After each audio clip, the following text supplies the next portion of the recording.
அவளை சாப்பிட வைத்து அழகு பாரு, யாரு வேணான்னு சொன்னா என்று சொல்லவும், அப்ப சரி, நீங்க நாளைக்கு சக்திய கூட்டிட்டு வாங்க. என் மருமகளுக்கு பிடிச்சதெல்லாம் நான் சமைச்சு வச்சு அவளை நான் சாப்பிட வச்சு அழகு பார்க்கணும் என்று சொல்லி அவர்கள் அப்படியே சந்தோஷமாக பேசிக் கொண்டிருந்தார்கள். என்னங்க, இந்த சந்தோஷத்தோட நம்ம 3 பேரும் கொஞ்சம் வெளியில போயிட்டு வரலாமா என்று சுமதி கேட்கவும், எங்கம்மா, எங்க கூப்பிட்டு இருக்க என்று கேட்கவும், என் மருமக நாளைக்கு இங்க வரால, அதனால என் மருமகளுக்கு ஒரு அழகான பட்டுப்புடவை எடுக்கணும்னு எனக்கு ஆசையா இருக்கு. நம்ம வீட்டுல நிறைய பட்டுப்புடவை நானும் புதுசு புதுசா வாங்கிதான் வச்சிருக்கேன்.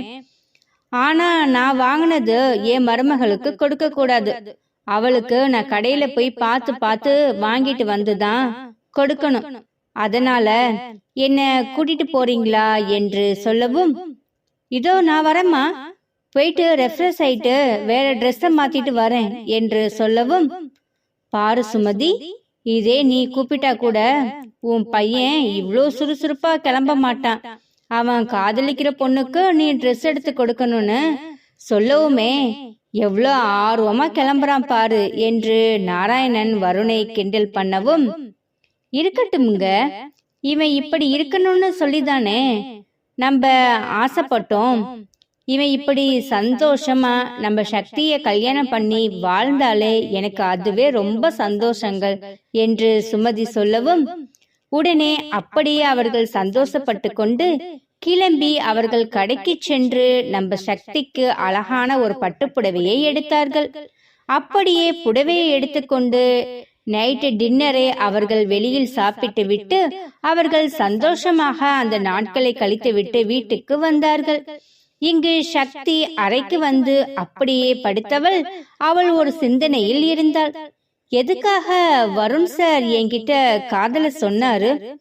என்ன அவருக்கு பிடிச்சிருக்குன்னு சொல்றாரு. நான் இதுவரைக்கும் அப்படி நான் அவரை நினைச்சு கூட பார்த்தது இல்லையே. அப்படி ஒரு தப்பான பார்வை கூட நான் அவரை பார்த்ததே இல்லையே.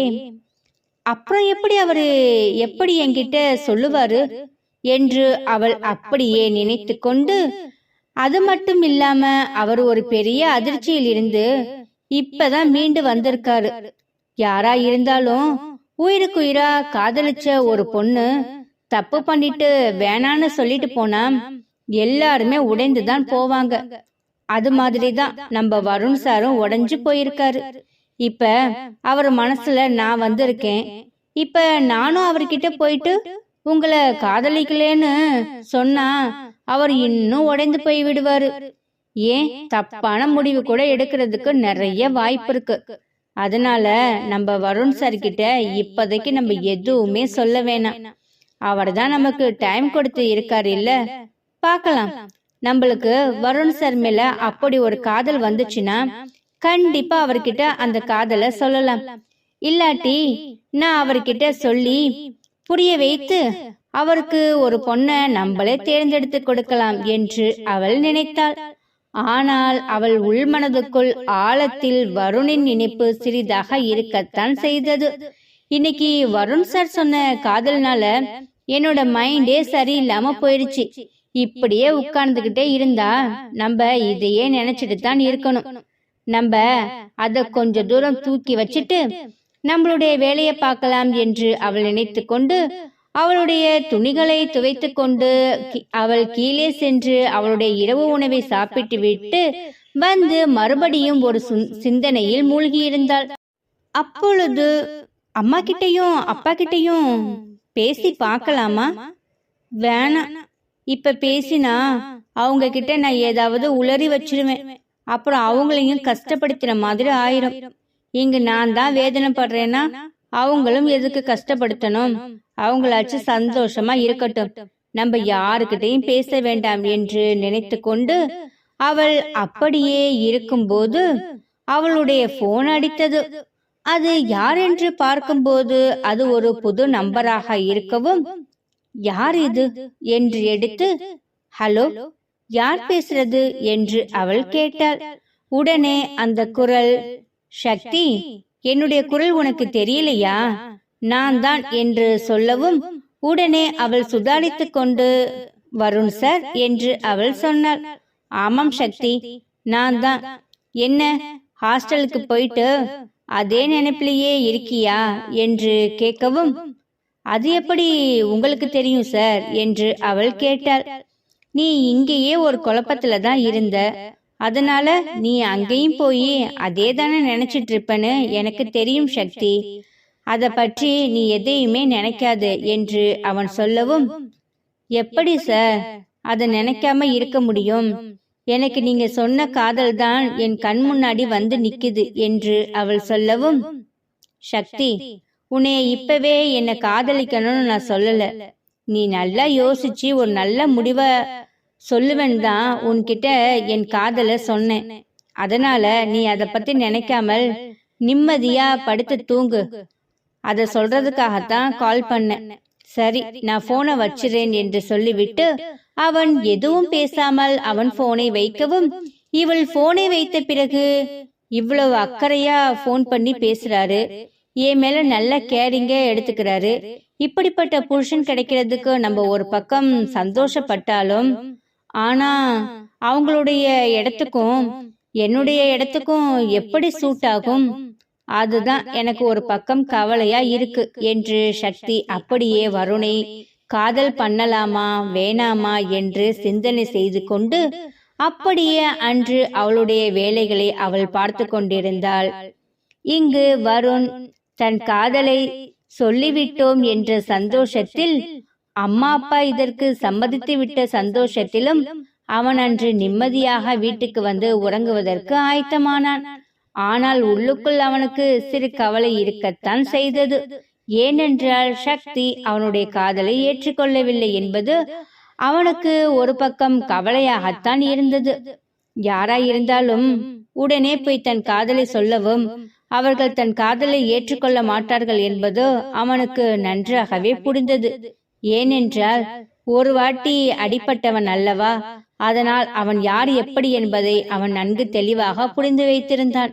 இன்று சக்தி இப்படி யோசனை செய்து கொண்டு நடமாடிக்கொண்டும் அன்று இரவு உணவு பிடித்தும் பிடிக்காமலும் சாப்பிட்டு விட்டு அவள் உறங்குவதற்கு ஆயத்தமானாள். அடுத்த நாள் காலை பொழுது வருணுக்கு மிகவும் பிரகாசமாக ஒளித்தது. அந்த சூரிய வெளிச்சத்தில் அவன் தன் முகத்தை காண்பித்து அவன் ஒரு புத்துணர்ச்சியோடு அன்று எழுந்து காலை கடனை முடித்துவிட்டு குளித்து முடிந்து அவன் டைனிங் டேபிளுக்கு வந்தான். அம்மா, டிஃபன் ரெடி பண்ணிட்டீங்களா என்று கேட்கவும், என்னடா ஆச்சரியமா இருக்கு, மழை வர போகுது, எப்ப பார்த்தாலும் வருண் கிளம்பிட்டியா, வருண் எந்திரிச்சிட்டியான்னு கேட்டுக்கிட்டே இருப்பேன். இன்னைக்கு என்ன என் புள்ள சுறுசுறுப்பா எந்திரிச்சு வந்து அம்மா டிஃபன் என்னன்னு கேக்குற, ஆச்சரியமா இருக்கு என் பிள்ளைய பாக்குறதுக்கு என்று சொல்லவும், உடனே நாராயணன் அங்கு வந்து விட்டு, உன் புள்ள இனிமேல குடும்பஸ்தனா மாற போறாண்டி, அதையே நீ கண்ணு வைக்கிற என்று கேட்கவும், என்னது என்று அவள் கேட்டாள். ஆமா, உன் புள்ள இப்ப லவ் பண்ண ஆரம்பிச்சிட்டான், அதனால அவனுக்கு குடும்ப பொறுப்புகள் அதிகமாக வரப்போவதில்ல என்று நாராயணன் சொன்னார். அப்பா, நான் அதுதான்ப்பா நைட்டெல்லாம் யோசிச்சுட்டே இருந்தேன். நான் தான் என்னுடைய காதலை சக்தி கிட்ட சொல்லியிருக்கேனே தவிர இன்னும் சக்தி அவளோட காதலை என்கிட்ட சொல்லலையப்பா என்று அவன் சொல்லவும், கவலைப்படாத வருண், எந்த பொண்ணா இருந்தாலும் உடனே தன்னுடைய காதலை போய் சொன்னா, இவ்வளோ பெரிய வசதியானவரு என்ன காதலிக்கிறாரு, என யாரா இருந்தாலும் கொஞ்சம் யோசிக்க தானே செய்வாங்க. அது சக்தி மட்டும் விதிவிலக்கு இல்ல. அதனால கொஞ்ச நாளைக்கு சக்தி உன்னை பார்க்கட்டும், நீ எப்படி எல்லாம் நடந்து கொள்கிற அவளும் தெரிஞ்சுக்கட்டும். அதுக்கப்புறமா கண்டிப்பா உன்கிட்ட வந்து அவ காதல சொல்லுவ. நீ ஏன் கவலைப்படுற? அது மட்டும் இல்ல, இன்னைக்கு சக்தி கிட்ட பேசி நம்ம வீட்டுக்கு கூட்டிட்டு வர போறேன். நீ முடிஞ்சா சீக்கிரமா வா. எப்படி வசதி என்று சொல்லவும், என்னது, நீங்க கூட்டிட்டு வர போறீங்களா?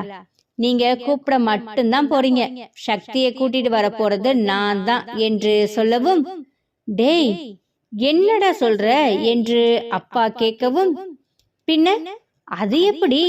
நான் என்னுடைய காதலிய உங்க கூட வண்டியில அனுப்புவேன். நான் தான் கூட்டிட்டு வருவேன். என்னுடைய காதலியை என்னோட வண்டியில தான் வரணும் என்று அவன் சொல்லவும், டேய், இதெல்லாம் கொஞ்சம் ஓவருடா.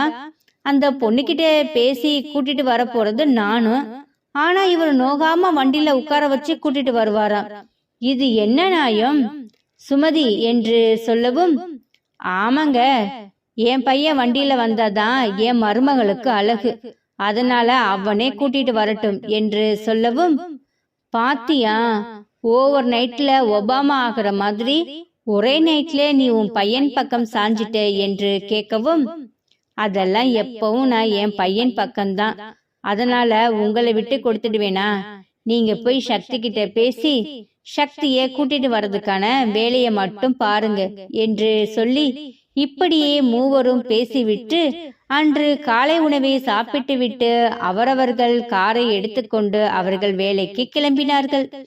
இங்கு சக்தி அவளுக்கு மனதே இல்லாமல் குளித்து முடித்துவிட்டு அவளுடைய காலை உணவையும் சாப்பிட்டு விட்டு அவள் வழக்கம் போல வரும் பஸ் ஸ்டாண்டுக்கு வந்து பஸ் ஏறுவதற்கு அவள் காத்து கொண்டிருந்தாள். அப்பொழுது நாராயணன் அந்த வழியாக வரவும் சக்தியை பார்த்து விட்டார். உடனே சக்தியை பார்த்து சக்தி என்று கூப்பிடவும், சார், குட் மார்னிங் சார் என்று சக்தி சொன்னாள்.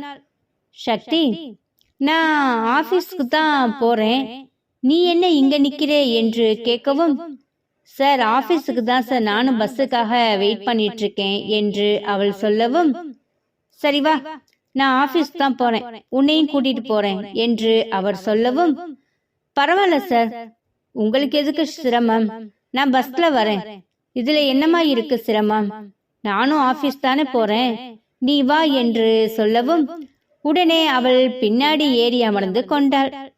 என்னமா சக்தி, சாப்பிட்டியா?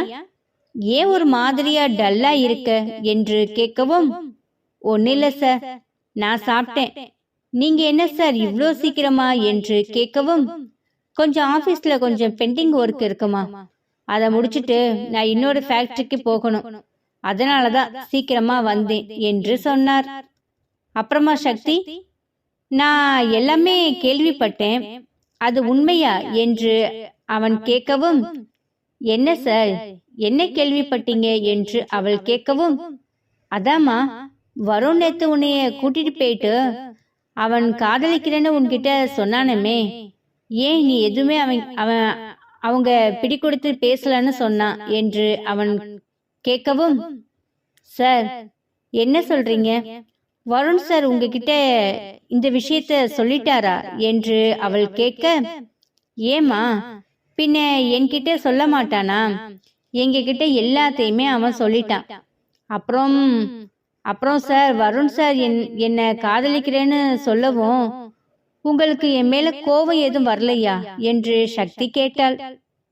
எதுக்காகம்மா உன் மேல கோவப்படணும், என் பையன் உன்னை காதலிக்கிறான் என்று தானே சொன்னான், காதலிச்சு கல்யாணம் பண்ணிக்க போறான், இதுல என்ன இருக்கு சக்தி?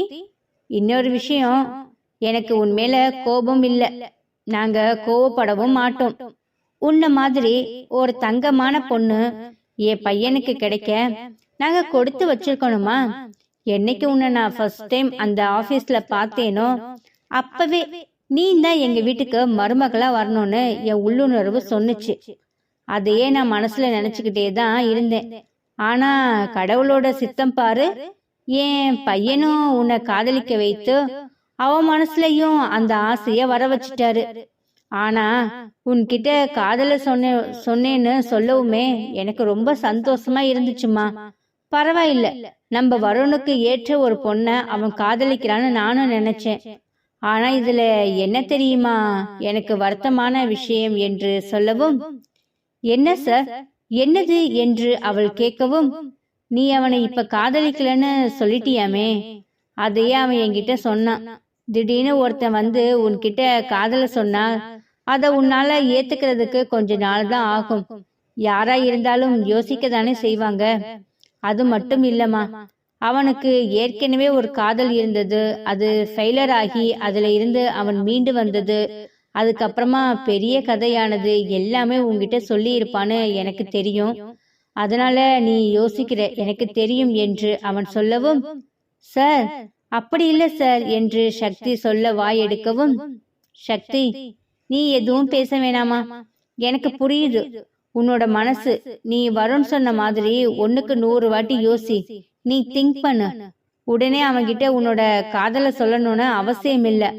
நானும் உன்கிட்ட என் பையனை காதலி என்று சொல்லவும் மாட்டேன். உன் மனசுல என்ன இருக்குங்கிறத உனக்கு மட்டும்தானே தெரியும். காதலும் என்பது ஒரு உணர்வு பூர்வமா வரணும். அதை யாருமே கட்டாயப்படுத்தி வர வைக்க கூடாது. அதனால நீ நம்ம ஆபீஸ்ல தானே இருக்க, வருண பாரு, உனக்கு அவன் மேல காதல் வருதான்னு பாரு. கண்டிப்பா உனக்கு என் பையனை பிடிக்கும். அந்த நம்பிக்கையில தான் நான் இருக்கேன். அதுக்காக சார் சொன்னாங்கிறதுக்காக எல்லாம் நீ என் பையனை நீ இப்ப காதலிக்க வேணாம். உனக்கு எப்ப வருண் மேல நல்ல அபிப்பிராயம் வருதோ நீ அப்பவே லவ் பண்ணு, சரியா என்று அவர் சொல்லவும், உடனே சக்தி மனதில் எப்படிப்பட்ட அப்பா, எப்படிப்பட்ட பையன், இவங்க என்னோட உணர்வை மதிச்சு எல்லாமே பேசுறாங்க.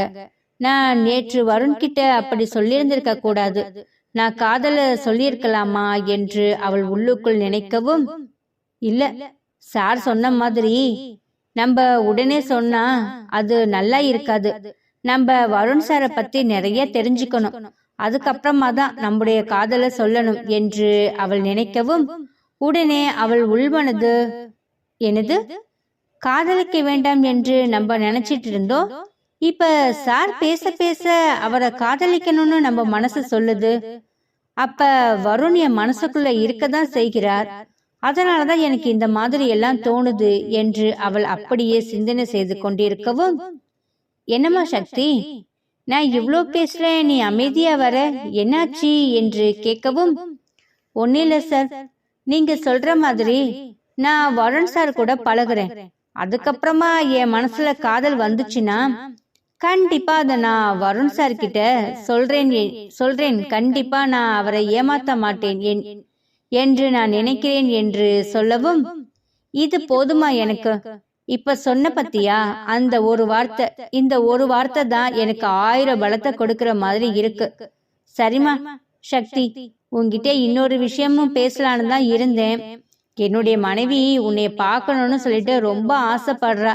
அதனால இன்னைக்கு ஈவினிங் நீ என் கூட எங்க வீட்டுக்கு வரியா என்று கேட்கவும், உடனே அவன் அப்படி கேட்கவும் அவளுக்கு என்ன பதில் சொல்வது என்று தெரியாமல் சிறிது நேரம் யோசனைக்கு பிறகு, சரி சார், நீங்களும் என்ன கூப்பிட்டுக்கிட்டே தான் இருக்கீங்க, கையிலும் கோமதி அக்காவும் இல்ல, நானும் ஹாஸ்டல்ல தனியா தானே இருக்கேன், நான் அங்க வந்தேன்னா கொஞ்சம் எனக்கு டைம் பாஸ் ஆகும், அதனால நான் வரேன் என்று அவள் சொல்லவும், ரொம்ப சந்தோஷமா, எங்க வருண் காதல சொன்னதுக்கு அப்புறமா எங்க வீட்டுக்கு நீ வரமாட்டியோன்னு யோசிச்சுட்டு இருந்தேன். நீ வரேன்னு சொன்னது எனக்கு ரொம்ப சந்தோஷம். அதை விட என் மனைவி ரொம்ப சந்தோஷப்படுவாள் என்று சொல்லி அப்படியே இருவரும் பேசிக்கொண்டே அவர்கள் ஆபீஸை சென்று அடைந்தார்கள். ஆபீஸுக்கு சென்றவுடன் வழக்கம் போல அவள் கைரேகையை வைத்துவிட்டு அவள் கேன்டீனுக்கு சென்று அவளுடைய வேலையை பார்த்து கொண்டிருந்தாள். இங்கு வருணும் ஆபீஸுக்கு வந்து அவனுடைய வேலையை பார்த்து கொண்டிருந்தான். வருணுக்கு காலையிலிருந்து சக்தியை பார்க்கவில்லை என்று ஒரு பக்கம் இருந்தாலும் அவன் கேன்டீனுக்கு எப்படி சென்று சக்தியை பார்ப்பது என்று அவன் சிந்தனை செய்து கொண்டிருந்தான். உடனே அப்பா அவருடைய வேலையை முடித்துவிட்டு, சரி வருண், என்னுடைய வேலையை முடிச்சுட்டு நான் ஃபேக்டரிக்கு போறேன், சாயந்தரம் நம்ம சக்தியை நம்ம வீட்டுக்கு வரேன்னு சொல்லிட்டாள். காலையில நான் தான் அவளை பிக்கப் பண்ணி ஆபீஸ்க்கு கூட்டிட்டு வந்தேன். அப்ப எல்லா விஷயத்தையும் அவகிட்ட பேசிட்டேன். அதனால நீ ஷார்ப்பா ஒரு 3 மணிக்கு சக்தியை கூட்டிக்கிட்டு நம்ம வீட்டுக்கு வந்துடு, நானும் ஃபேக்டரியில இருந்து அப்படியே வீட்டுக்கு வந்துடுறேன் என்று நாராயணன் சொல்லவும், சரிப்பா, நான் சக்தியை கூட்டிக்கிட்டு வந்துடுறேன் என்று அவன் சொன்னான். உடனே நாராயணன் அங்கிருந்து சென்ற பிறகு, ஹை ஜாலி, சக்தி நம்ம வீட்டுக்கு வரப்போறாளா, எனக்கு ரொம்ப சந்தோஷமா இருக்கு. சரி, இதே சந்தோஷத்தோட நம்ம கேன்டீனில் போயிட்டு சக்தியை பார்க்கலாம் என்று நினைத்து கொண்டு அவன் கேன்டீனுக்கு சென்றான். கேன்டீனுக்கு செல்லவுமே அங்கு சக்தி நிற்கவுமே சக்தியை பார்க்கவுமே அவளுக்கு என்னமோ போலானது. சக்தியை நேற்று அருகில் இருந்து பார்த்து அவன் காதலை சொன்ன தருணம் அப்பொழுது அவளுக்குள் ஞாபகம் வந்தது. உடனே சக்தி வருணின் பக்கத்தில் வந்து, என்ன வேணும் வருண் சார் என்று கேட்கவும், எனக்கு காஃபி கொடுங்க சக்தி, உங்க கையால கொடுங்க என்று அவன் கேட்கவும், உடனே வருணை ஒரு மாதிரியாக அவள் பார்த்தாள். என்ன சக்தி அப்படி பாக்குறீங்க என்று கேட்கவும், ஒன்னே இல்லை என்று அவள் தலையை ஆட்டிவிட்டு வருணுக்காக காப்பியை எடுத்து வந்து அவனிடம் கொடுக்கவும், அந்த காப்பியை குடித்து கொண்டே அவன் சக்தியை பார்த்து அப்படியே ரசித்து கொண்டிருந்தான். பிறகு வருண் தன்னை பார்த்து ரசித்து கொண்டிருக்கிறார் என்பது அவளுக்கு நன்றாகவே புரிந்தது. ஆனால் உள்ளுணர்வுக்குள் தன்னை காதலிப்பாயா என்கின்ற எண்ணமும் வருணுக்கு ஓடிக்கொண்டிருந்தது. அதே உணர்வுதான் சக்தி மனதிலும். இவரை நான் எப்படி காதலிக்கிறது என்கின்ற எண்ணமும் ஓடிக்கொண்டிருந்தது. பிறகு காஃபியை குடித்துவிட்டு வருண் அங்கிருந்து செல்லவும், வருண் போன திசையை பார்த்து கொண்டே அவள் நின்று கொண்டிருந்தாள். தன்னை உருகி உருகி காதலிக்கிற ஒருத்தர்கிட்ட தன் இப்படி மூஞ்சி கொடுத்து கூட பேசாம கட் அண்ட் ரைட்டா என்ன வேணும் அப்படின்னு கேக்குறது எனக்கு கஷ்டமா இருக்கு என்று அவள் மனதுக்குள் நினைத்து கொண்டாள். இதுவும் கடந்து போகும் என்பது போல அவள் அவளுடைய வேலையை பார்க்க ஆரம்பித்தாள். மாலை 3 மணி அடைந்தது. அப்பொழுது நாராயணன் சார் சொன்னது போலவே கயல் அவளுடைய வீட்டிற்கு கிளம்பி இருந்தாள். அப்பொழுது அங்கு வருண் வந்தான். சக்தி போகலாமா என்று அவன் கேட்கவும், எங்க சார் என்று அவள் கேட்டார். எங்க வீட்டுக்கு, நீந்தான் வரேன்னு சொன்னியாமே, அப்பா எல்லா விஷயத்தையும் என்கிட்ட சொல்லிட்டு தான் போனாரு என்று சொல்லவும், உங்க கூட வா என்று அவள் கேட்க, நீ வரமாட்டியா என்று அவன் கேட்கவும், அப்படி இல்ல சார், நாராயண் சார் வரேன்னு சொன்னாரே, நீங்க கூப்பிடுறீங்க என்று தான் கேட்டேன். மற்றபடி உங்க கூட வரதுக்கு எனக்கு என்ன இருக்கு, போகலாம் என்று சொல்லவும், உடனே அவள் HR பெண்ணிடம் நாராயண் சார் கிட்ட பர்மிஷன் சொல்லிட்டேன் என்று சொல்லிவிட்டு அவள் அங்கிருந்து சென்று வருணின் காரில் ஏறி அப்படியே அவர்கள் சந்தோஷமாக வருணின் வீட்டுக்கு சென்று கொண்டிருந்தார்கள். சக்தி, நீ யோசிச்சியா, திரும்பவும் உன்னை கேட்கிறன்னு உனக்கு சங்கடம் இல்லையே என்று அவன் கேட்கவும், இல்ல சார், நானே உங்ககிட்ட பேசணும்னு இருந்தேன். நாராயண் சார் என்கிட்ட நிறைய விஷயம் பேசினாரு. அவருக்கு துளி கூட நீங்க என்ன காதலிக்கிறேன்னு சொல்லிட்டு வருத்தமோ இல்ல கவலையோ இல்ல கோவமோ எதுவுமே இல்ல. அவரை நான் எப்ப உங்க வீட்டுக்கு மருமகளா வருவேன்னு எதிர்பார்த்துட்டு இருக்காரு. ஏன் சார் என் மேல எல்லாரும் இவ்வளோ பாசம் வச்சிருக்கீங்க? அப்படி உங்க எல்லாருக்கும் நான் என்ன பண்ணிட்டேன்? எதுக்காக என்னை இப்படி உங்க வீட்டுக்கு மருமகளா கொண்டுட்டு வரணும்னு சொல்லிட்டு என் மேல இவ்வளோ பெரிய பாசத்தை காமிக்கிறீங்க? இந்த பாசத்துக்கு நான் என்ன கைமாறு பண்ண போறேன்னு எனக்கு தெரியல என்று சக்தி சொல்லவும், உடனே வருண், நீ எந்த கைமாறும் பண்ண தேவையில்லை சக்தி. நீ எங்க வீட்டுக்கு மருமகளா வந்தாலே போதும், அதுவே எங்களுக்கு பல மடங்கு சந்தோஷம். எங்களுக்கு காசு பணத்தை விட உன்ன மாதிரி ஒரு ஒழுக்கமான ஒரு பொண்ணும் கண்ணியமான ஒரு பொண்ணும் எங்க வீட்டுக்கு மருமகளா வரணும் என்று எங்கள் அப்பாவும் எங்க அம்மாவும் நானும் ஆசைப்படுறேன். ஏன்னா முதல் தடவையா ஒரு சாக்கடையை சந்திச்சு அந்த சாக்கடையில விழுந்து எந்திரிச்சிட்டேன். அதே மாதிரி இன்னொரு வாட்டி நான் விழக்கூடாது. அது மட்டுமில்ல சக்தி, நீ ஒரு கோபுரத்தில் இருக்கிற கலசம் மாதிரி. எந்த ஒரு களங்கமும் இல்லாத உன் மனசு ரொம்ப தூய்மையானது. நீ எல்லோருக்கும் அன்பதான் கொடுப்பியே தவிர யாருக்கும் எந்த ஒரு கெடுதலும் நினைக்க மாட்டேன். எனக்கு நிம்மதியா இருக்கு என்று சொல்லி அப்படியே அவர்கள் இருவரும் சந்தோஷமாக பேசிக்கொண்டு அவர்கள் வீட்டிற்கு சென்று கொண்டிருந்தார்கள். அப்பொழுது வருணுக்கு போன் வரவும் அதை எடுத்து அவன் பேசவும், ஹலோ அப்பா, சொல்லுங்கப்பா என்று அவன் சொன்னான். என்னடா வருண், சக்தியை கூட்டிட்டு கிளம்பிட்டியா என்று அவர் கேட்கவும், ஆமா, நானும் சக்தியும் வீட்டுக்கு தான் போயிட்டு இருக்கோம் என்று அவன் சொன்னான். சரி, நீ நேரா வீட்டுக்கு வந்துரு, நானும் இங்கிருந்து கிளம்பிட்டேன், வீட்டுக்கு தான் வந்துட்டு இருக்கேன் என்று அவர் சொல்லவும், சரிப்பா, நீங்களும் பார்த்து வாங்க, நாங்க இன்னும் கொஞ்ச நேரத்துல வீட்டுக்கு போயிடுவோம் என்று சொல்லி அவன் அப்பாவிடம் பேசிவிட்டு போனை வைத்தான். அப்பொழுது சக்தி அவனிடம், யார் வருண் சார், நாராயண் சாரா என்று அவள் கேட்டாள். ஆமாம் சக்தி, அப்பா தான் உன்னை கூட்டிட்டு கிளம்பிட்டேனான்னு சொல்லி கன்ஃபார்ம் பண்ணிக்கிறாரு. நானும் வீட்டுக்கு தான் போயிட்டு இருக்கேன்னு சொன்னேன் என்று அவர்கள் பேசிக்கொண்டு அவர்கள் வீட்டை சென்று அடைந்தார்கள். வீட்டை சென்று அடையவுமே சக்தி வருணின் வீட்டை பார்க்கவும் அவளுக்கு ஆச்சரியமாக இருந்தது. மாளிகை மாதிரி இவ்வளோ பெரிய வீட்டில் இருந்த வருண் சார் என்னை ஏன் காதலிக்கிறேன்னு சொன்னாரு என்கின்ற ஒரு கேள்வி அவளுக்குள் வந்து கேட்டுக்கொண்டே சென்றது. என்ன சக்தி அப்படி பாக்குற, வா நம்ம வீடுதான் என்று சொல்லி அவளை அழைத்து கொண்டு அந்த வீட்டிற்கு சென்றான். வீட்டு வாசலில் நின்று காலிங் பெல்லை அழுத்தவுமே சுமதி வந்து கதவை திறந்தாள். சுமதி கதவை திறந்து சக்தியை பார்க்கவுமே அவளுக்கு மிகவும் சந்தோஷமாக இருந்தது. சக்தியை பார்க்கவுமே சக்தி என்று அவள் கேட்கவும் ஆமாம் என்பது போல அவள் தலையசைத்தாள்.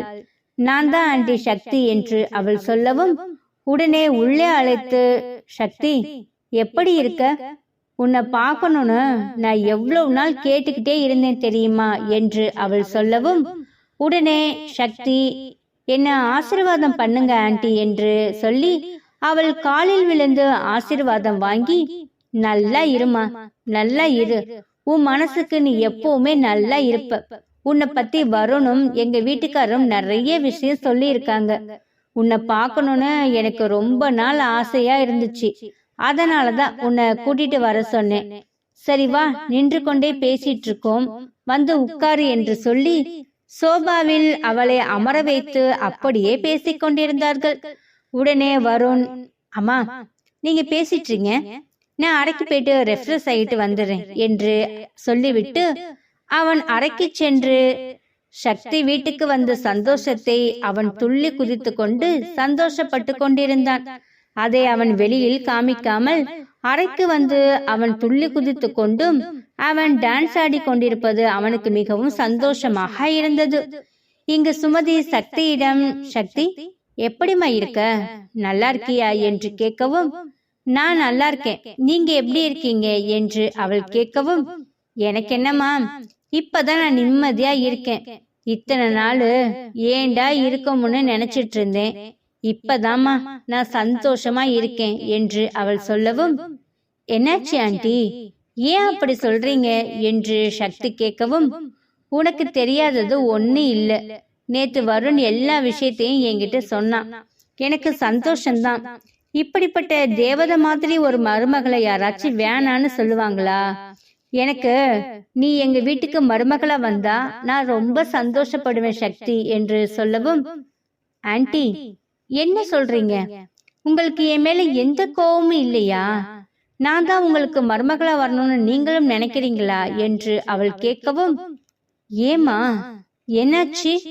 நான் உன்னை வேணான்னு சொல்லிடுவேன்னு உன் மேல கோவப்படுவேன்னு நீ நினைச்சிட்டு இருந்தியா, சேச்ச எங்களுக்கு இருக்கிறது ஒரே பையன், அவனுடைய சந்தோஷம்தான் எங்களுக்கு ரொம்ப முக்கியம், கொஞ்ச நாளா வருண் எப்படி இருந்தான்னு உன்கிட்ட அவன் சொன்னான் இல்ல, அத பார்க்க பெத்த மனசு எப்படி துடிச்சிட்டு போனது தெரியுமா, என் புள்ள இப்படி வேதனை அனுபவிக்கிறான் என்று சொல்லி நான் ரொம்ப கஷ்டப்பட்டேன், ஆனா கடவுள் அவனுக்குன்னு ஒரு நல்ல குணத்தை கொடுத்து அவன் திருந்தி இப்ப நல்லபடியா இருக்கான், உன்னை கல்யாணம் பண்ணி பார்க்கணும்னு ஆசைப்படுறான், அது ஒரு அம்மாவா இருந்து அதை நிறைவேற்றணுங்கிற கடமை எனக்கு இருக்கு, ஆனா எங்களுக்கு கடவுள் காசு பணம் நிறைய கொடுத்திருக்காரு, நல்ல குணமுள்ள மருமக எங்க வீட்டுக்கு வந்தா எங்க மருமகளும் ஒரு கோடீஸ்வரி தான் என்று அவள் சக்தியிடம் சொல்லவும் சக்திக்கு என்ன சொல்வதென்று தெரியாமல் அப்படியே முழித்து கொண்டிருந்தாள்.